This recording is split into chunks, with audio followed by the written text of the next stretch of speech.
I think it's going to happen at a shocking speed.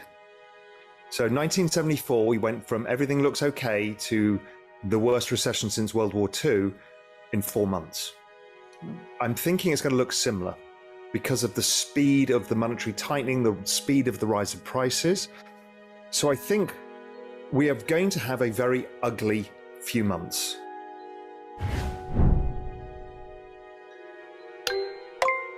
The IMF says the world economy faces the strongest headwinds or challenges since World War II.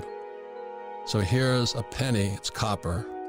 And in 1964, I was looking at the quarters and dimes, same color. Do you know what I mean? It's the same color.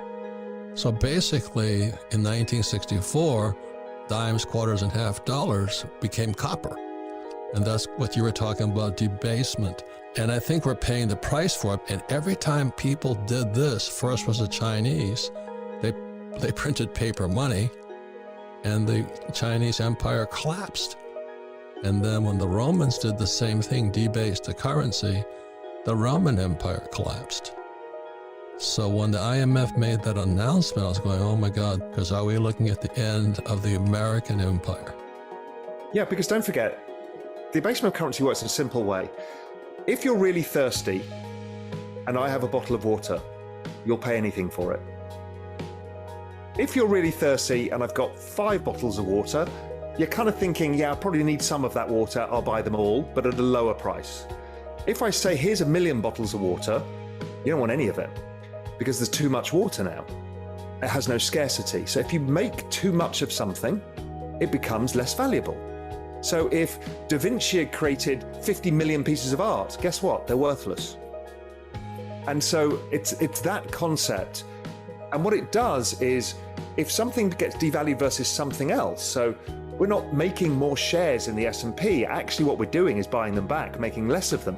Therefore, the S&P goes up. Real estate. Yes, there's periods where we try and create new real estate, but generally real estate prices go up versus the Fed balance sheet because it's a relatively scarce asset. Same with gold, same with crypto. That's what happened in 1971 when President Nixon took the dollar off the gold standard. They can print as much as they like.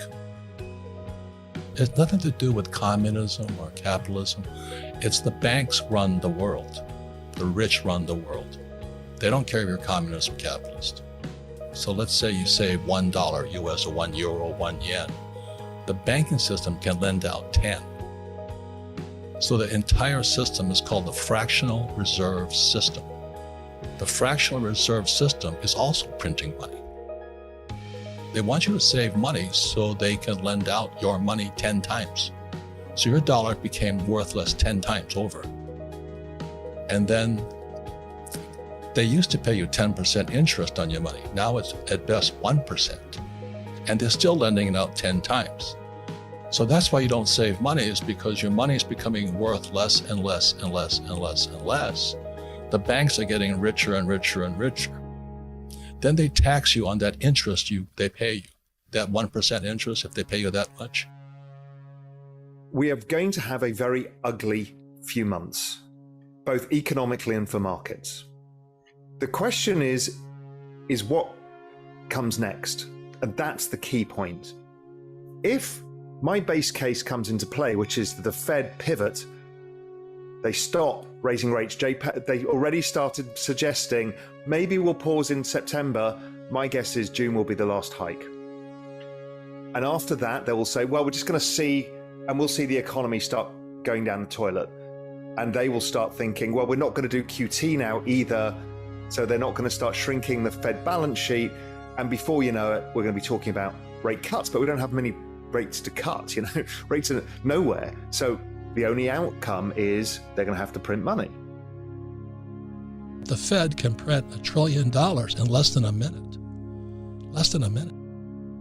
And if you spent $1 a minute, it would take my math off. But who cares? Only a couple of thousand years off.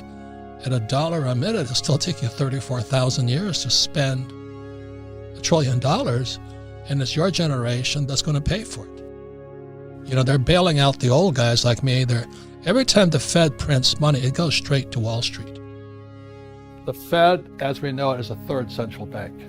is not U.S. It is not federal. It has no reserves. It has nothing. It is a cartel owned by the Rothschilds. So what happened in 1913, the Fed was created and the 16th Amendment was passed because money had to come in through taxation. So when they print money, the only way they get it back is via taxes. We either go through a scenario like 2000, which was a typical old school recession where, equity markets, unwound excesses, the bear market was 18 months or so, and then the Fed keep cutting rates and eventually it stabilizes. But if we look at 2008, which was the next recession, as soon as the Fed used the Fed balance sheet, we pretty much stopped in its tracks. Happened really quite quick after they did that. They cut rates first, didn't really help because the banks had seized up. Then they used the balance sheet. Then they did it again in 2010, 12, 16, and then 18 was the Fed pivot where they went from hiking to, oh my God, we need to cut. Here we are, 2022, right? We have employers not going back to work. So all these REITs, REITs, real estate investment trusts, they own all these office buildings. And then never has the Fed has I think there was a $30 trillion debt now with $200 trillion off balance sheet. And they keep cutting rates and all this. What choice do you give people? Do you say, well, you're going to get destroyed because of the supply chain issues, because of COVID and all of this, and your wages won't keep up, so we're going to destroy household net worth, and everything's levered. So all the borrowings against houses and all the borrowings against equities and all of the borrowings on top of borrowings, and you're going to let the collateral go down and blow the entire thing up?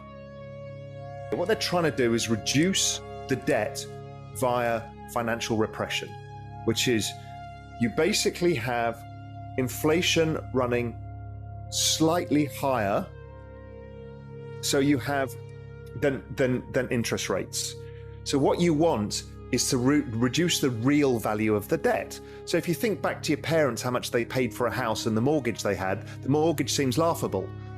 It's because over time, inflation raised the value of the house and the debt doesn't get raised. So in the end, the debt is nothing.